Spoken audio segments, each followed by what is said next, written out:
The topic of vocabulary is very common in everyday life as well as in the Ielts test. So it's going to be very useful to you to look at 8 pieces of vocabulary and phrases that you can really learn, understand and use. So let's take a look at the vocabulary list for family. We have, beginning from the top, immediate family, extended family, take after, relative, get together.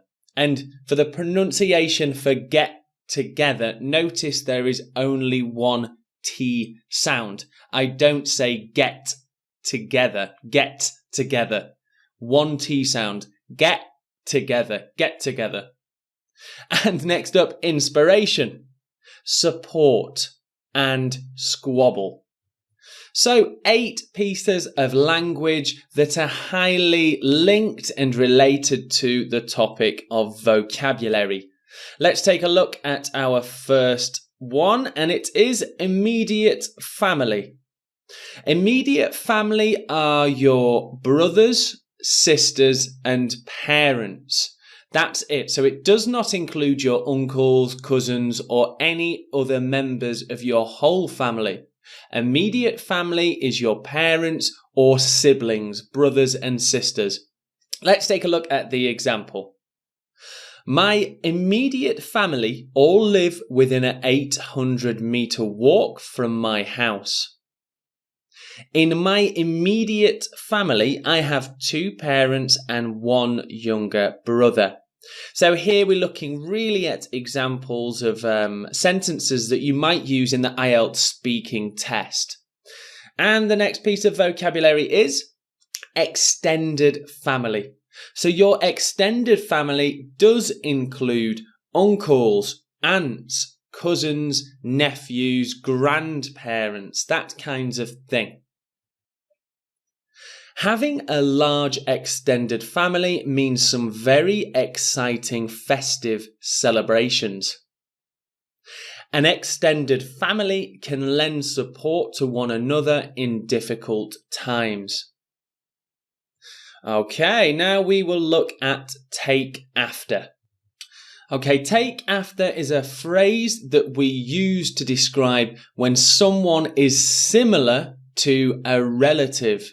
For example, if your brother is very similar to your father, you would say, my brother takes after my father.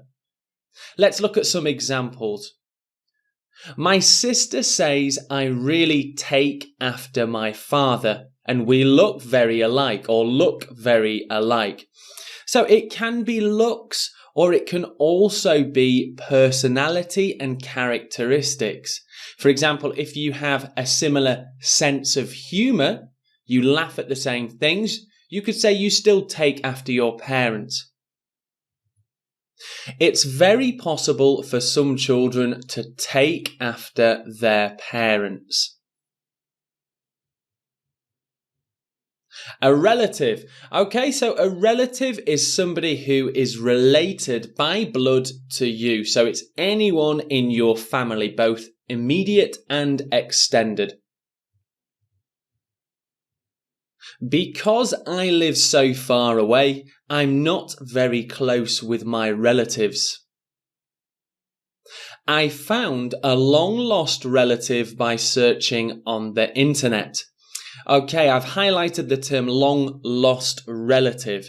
That long-lost phrase, long-lost, you can use when you haven't seen someone for a long time. A long-lost friend, a long-lost relative. Try using it as it's a native collocation.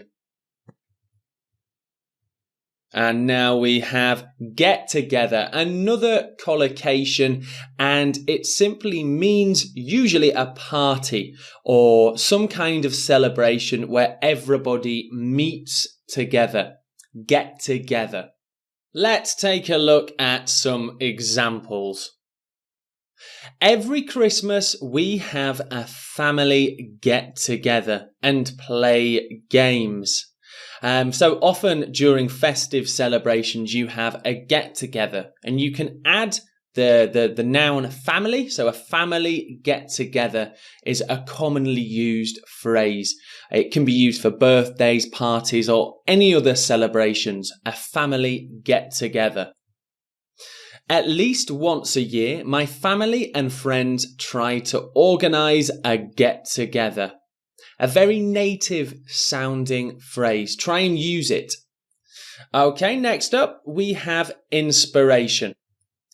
If someone is an inspiration to you, it means that they've changed your behaviour and way of thinking. It's someone that you look up to and think they are great. Let's have a look at some examples. My aunt said her father was a big inspiration in her moving to a foreign country.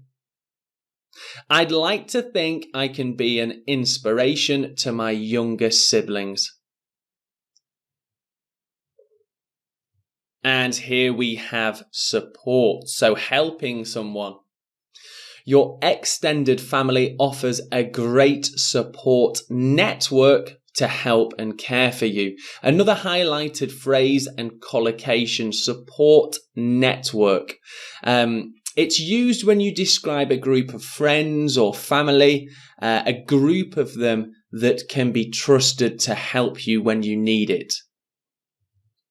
Often when people finish studies, they move home to support their family. And then we have squabble, which means argument. But generally, you only squabble with your family or friends. Let's see the examples.